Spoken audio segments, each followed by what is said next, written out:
Welcome to the Customer Value Performance Talk Show, brought to you by ClearAction Continuum.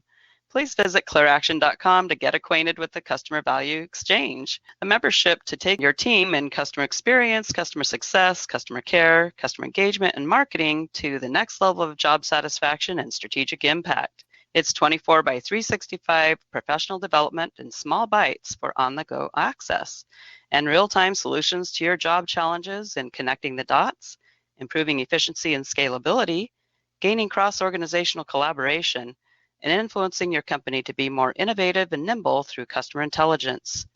Take a look at ClearAction.com and join us today.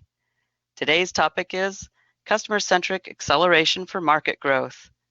Organic growth of your business is possible through a customer-centric systematic process called the Circle of Traction in Laura Patterson's new book, Fast Track Your Business.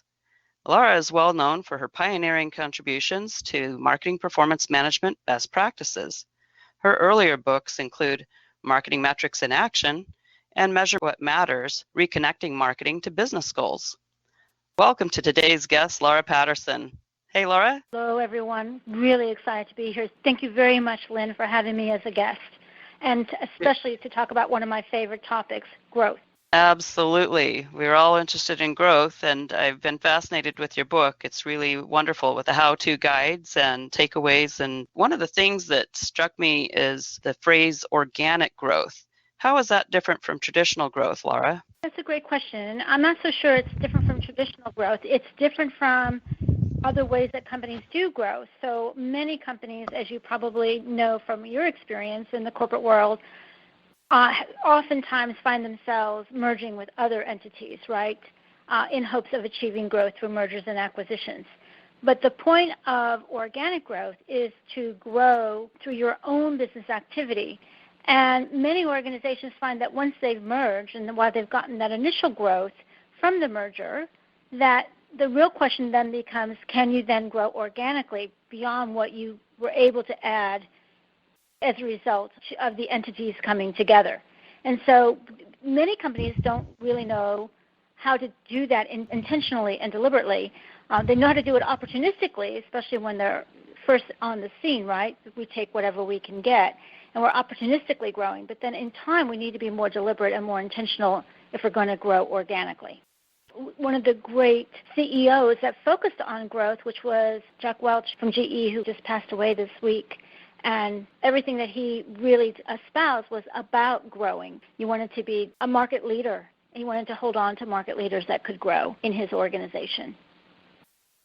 I love that as a background. I know you talk about upstream marketing versus downstream marketing. Is this what we typically refer to as pull versus push, or something different? No, it's definitely something different, because pull and push are what you might do in the downstream. It's an approach in the downstream. So great question. And I didn't actually coin these phrases. This is work that has been done by others in the industry. And I always recommend that people check out Ram Chara's book on profitable growth as everyone's business, because he's the one who talks a lot about upstream and downstream. But I've been an avid fan forever. And many marketing organizations have become very focused on the downstream. In fact, everything we do when it comes to SEO and website and social and email and video and mobile and, well, the list goes on, all really fall into the downstream. And you cannot do downstream well if you have no upstream, right? There won't be anything in the downstream without the upstream. And the upstream is where all of the things that come into play around your value proposition, your messaging, your positioning, your strategy, all the strategic work that you have to do, and understanding your customers and the market and your competition, that's all in the upstream. When marketing can do the upstream well, they really serve as a strategic partner to the leadership team. So I have to confess that whenever I'm thinking of upstream, I'm picturing salmon swimming upstream. How does that image kind of differ from what you actually intend? So the notion of the upstream is that you're asking and answering questions like, what will our customers want next? that's not a downstream question, that's an upstream question, right? If you can answer that, you'll know what to do in the downstream, or how do we deliver what our customers are going to want? The innovation question, right? How will we convert what we're going to deliver into a competitive advantage? Again, an upstream question that's executed in some fashion downstream.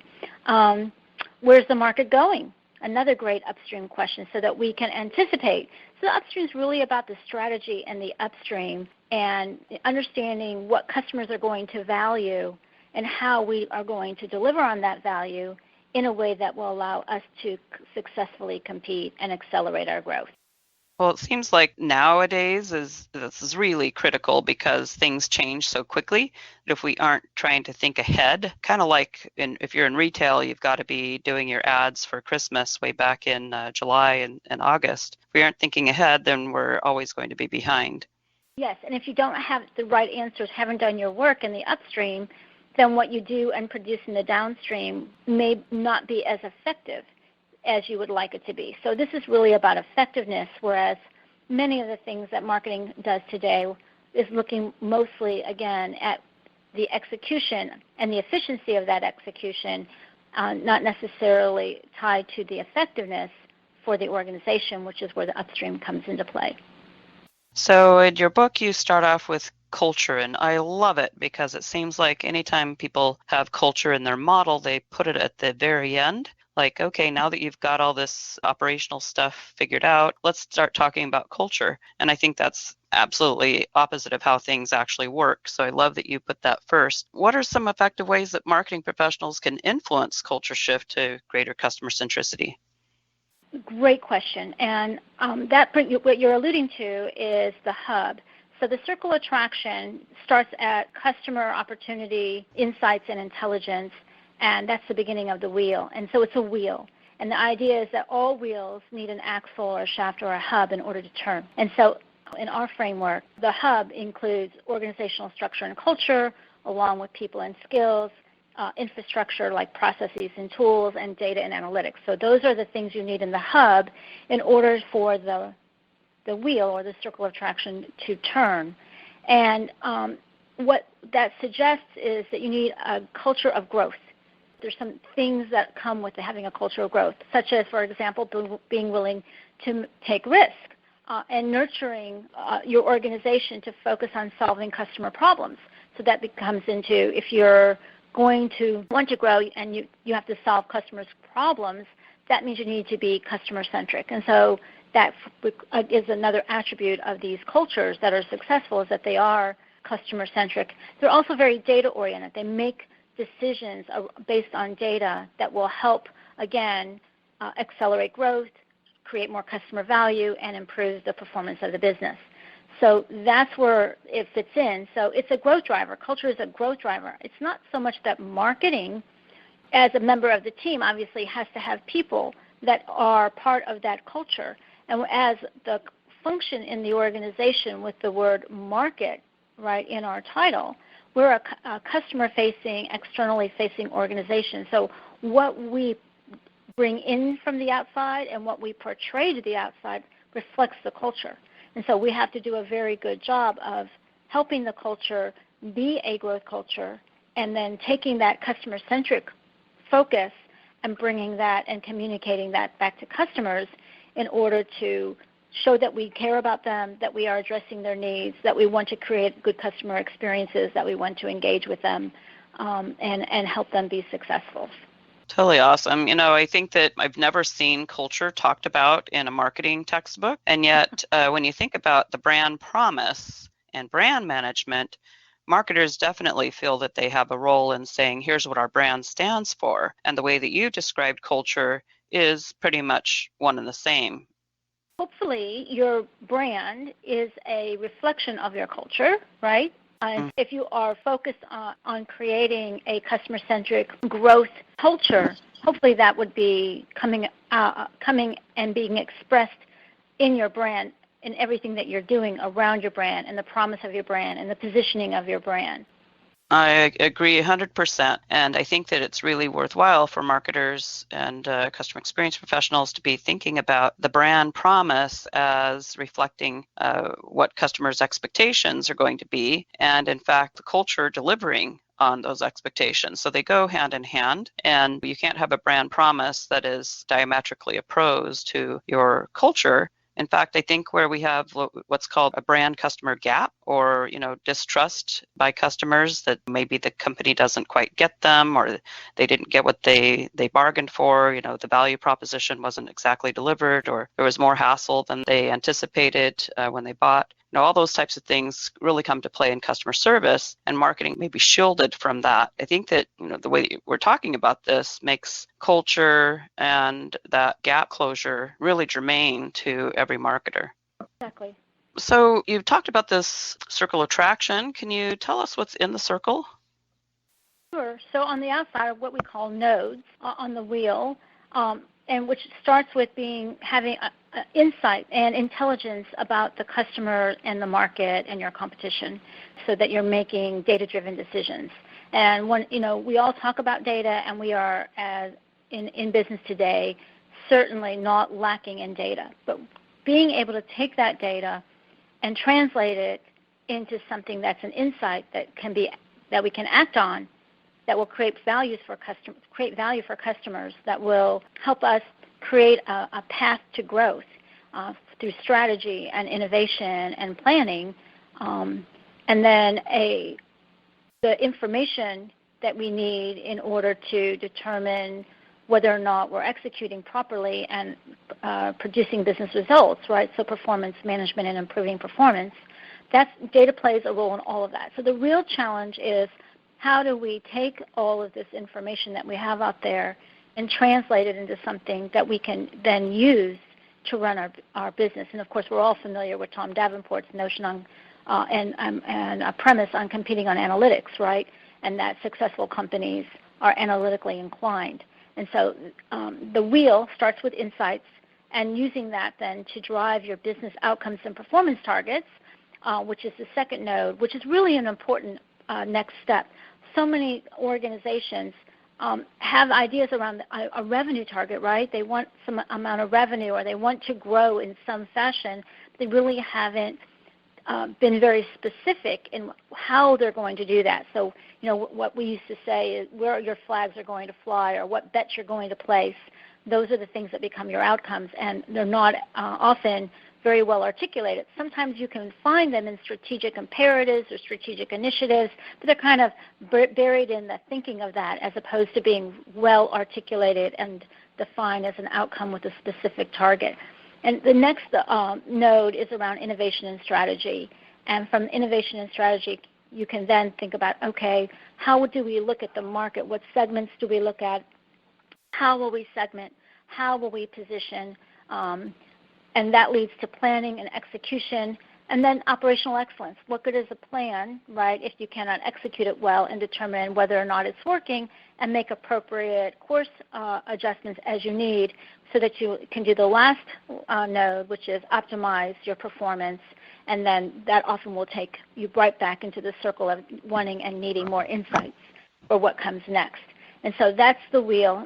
Well, I love it. I think it's instructive and also makes a lot of sense, and ties it all together very nicely. Do you find that most marketing efforts today could be more data-driven than they are? Well, I think all businesses today can be more data-driven than they are. Start asking them questions like, so, how much of your business is comprised of what segments, or what is your churn rate, or what is your loyalty rate, or what is your referral rate, or what is your customer lifetime value, right? Then it's more like you're in the headlights. And so those are really important barometers or measures of long-term success that are tied to your growth, that every company should be paying attention to. So then you get into larger organizations that might be thinking about, market share, or again, back to pipeline and all of that. But again, if innovation is going to be critical to your success, then how are you measuring your innovation? What measures do you have around that? What data do you have around that? How quickly are your products being adopted? What percentage of your revenue is coming from new innovation? What does it need to be in the future? what customers are you thinking are going to adopt those new innovations? So what changes do you need to make competitively in whether that's on the service side of your organization or the solutions that you bring to the market in order to compete and ensure your customers are successful and create a good customer experience? All that takes data, and all that every business needs to be able to do well. Oh, those are really good questions. And I suppose no matter what size your company is, really small, really big, in between, there's no exception to these questions being really good guardrails for how you're thinking about data and making it work for you. I agree. And I think that, again, we have a tendency to be very, particularly in the United States, very time-bound. This month, this quarter, right? This year. And oftentimes, in order to achieve a more longer-term goal, you have to be thinking differently about your data. It can't just be today's numbers, right? So this is why we are strong proponents of understanding dashboards versus scorecards, because scorecards are kind of about today's game, and dashboards are helping you think about the longer term. I get it. So I think that this flow, this idea of something flowing, your metrics flowing, your data flowing, comes out nicely in your description of insight supply chain. Can you help us understand that? Yeah, so the insights supply chain that we talk about is really based on what the score model that is used by people in the supply chain space. And that in that model, people on the supply chain side know that you've got to plan, source, make, deliver, and return. That's what SCORE stands for. And so we can actually borrow from that on how we have an insight supply chain based on data, right? So that's a really important thing, is planning and sourcing and making and delivering and understanding the return on your data. And this is really a big challenge, again, because so many organizations have their data in so many distributed places, even though we've worked hard in marketing and other places to kind of have this single truth of our customer and of our market and of our company. So data is everywhere. And so you've got to have a clear design on how you're going to look at your data and what is your plan for turning that data into insights that are actionable. How are you going to manage the supply of your data and the sources of your data? So all of those things are part of this insight supply chain. I think that looking at your circle of traction here, this model really reflects what I view as the role of marketing operations to keep it all flowing, including this insight supply chain. What do you see as the biggest gap in today's practice of marketing operations versus what it could be? That's an interesting question, too. So Fast Track is really a business book that says, hey, marketing plays a very crucial role because, as we know, when thinking back to Peter Drucker, he says only two things really matter in a business: innovation and marketing. And the goal of every business is to create a customer. So these are tenets. So Circle of Attraction is built on those tenets that apply to business, with marketing playing that leading role along with innovation in the success of every company. And so marketing operations is a function within the marketing organization that enables the marketing organization to run like a business. So the things that the business is doing, and it has a COO, right, an operations officer, and there are other operations people inside the organization to facilitate those functions and being able to deliver on the Circle of Attraction. Marketing ops needs to enable the marketing function to deliver on the Circle of Attraction, right? But they all need to be teed up with each other so that every part of the organization is moving in the same direction. That's what allows you to have momentum. If you have your individual components not moving in the same direction, it's going to be very hard to go anywhere because you'll be, at cross purposes with each other. Marketers typically think of themselves as close to the customer, but what's missing in today's marketing practices for nurturing strong customer relationships? So we all talk about the customer buying journey, mapping the customer buying journey. We all talk about persona development, right? These are all things we talk about inside marketing. But when I look at the processes we often have inside marketing, they're inside out, right, as opposed to outside in. And we start using a lot of internal language like marketing qualified leads. What's a marketing qualified lead? If you're really a customer-centric marketing organization, you're thinking about how customers move and their behaviors and their buying signals, right? And so you'd want to frame what you're doing internally in customer terms as opposed to your own language. So nurturing those relationships and nurturing customers starts with talking with customers like they're actually customers and not a lead.